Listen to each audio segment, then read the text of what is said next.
Shalom, saudari-saudariku yang dikasihi Tuhan. Hari ini saya mengajak kita untuk merenungkan tentang pengalaman hidup Yusuf.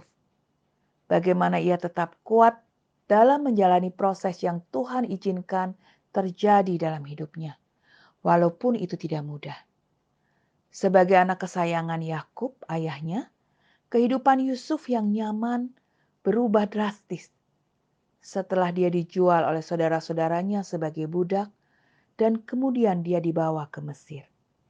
Di sana Yusuf harus menghadapi berbagai tantangan dan kesulitan.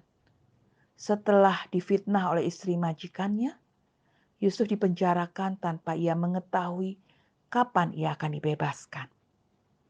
Meski dalam kondisi yang sangat sulit, Yusuf tidak pernah berhenti mempercayai kebaikan Tuhan dalam setiap proses kehidupannya. Saudari-saudariku yang terkasih, kepercayaan Yusuf pada kebaikan Tuhan tidak sia-sia. Yusuf akhirnya diangkat oleh Raja Firaun sebagai orang kedua di Mesir. Dan sungguh luar biasa karena akhirnya Yusuf bisa memahami rencana Tuhan dalam hidupnya.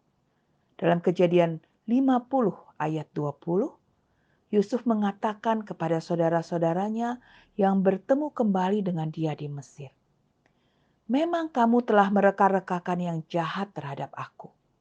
Tetapi Allah telah mereka-rekakannya untuk kebaikan dengan maksud melakukan seperti yang terjadi sekarang ini, yakni memelihara hidup suatu bangsa yang besar."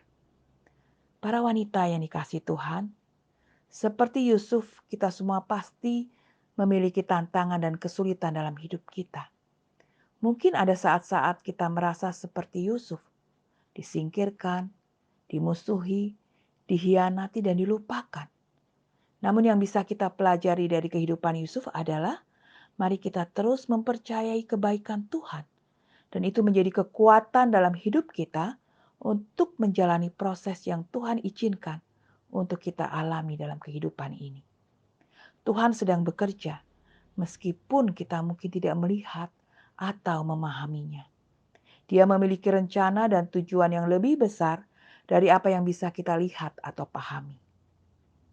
Dari kehidupan Yusuf kita belajar bahwa hadapi setiap tantangan dengan kerendahan hati dan kepercayaan penuh kepada kebaikan Tuhan. Seperti Yusuf, kita mungkin sering kali ditempatkan dalam situasi yang jauh dari ideal, bahkan sulit. Tetapi melalui sikap rendah hati dan kepercayaan penuh kepada Tuhan, kita dapat menemukan kekuatan untuk melanjutkan kehidupan kita. Yusuf tidak menganggap dirinya sebagai korban, tetapi sebagai alat dalam tangan Tuhan. Ketika kita berhadapan dengan tantangan, jangan marah atau merasa kecewa kepada Tuhan. Jangan berhenti untuk percaya bahwa Tuhan yang akan terus menopang dan memberi kita kekuatan untuk menjalani setiap proses dalam hidup kita. Dan yang kedua, kita belajar kebesaran hati Yusuf untuk memaafkan saudara-saudaranya, membuat dia bisa mengampuni bukan hanya sebatas kata-kata, tetapi tindakan nyata yang bisa membawa perubahan besar. Dengan memaafkan mereka yang menyakitinya, Yusuf berhasil melihat tangan Tuhan yang bekerja dalam hidupnya. Saat kita memilih untuk memaafkan, kita tidak hanya melepaskan beban kita sendiri, tetapi juga menerima uluran tangan Tuhan untuk bekerja dan menyembuhkan luka di hati kita. Dan yang ketiga, Yusuf menemukan tujuan Tuhan dalam penderitaan yang dialaminya.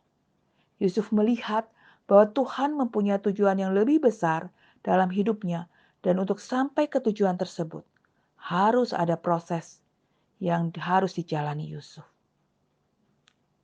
Saudari-saudariku yang terkasih, jangan biarkan penderitaan atau kesulitan hidup menghalangi kita untuk menemukan dan memahami tujuan Tuhan dalam hidup kita. Mari kita selalu mengingat bahwa seringkali Tuhan bekerja dengan cara yang tak terduga dan segala sesuatu yang kita alami adalah bagian dari rencananya yang indah. Tuhan memberkati kita semua. Amin.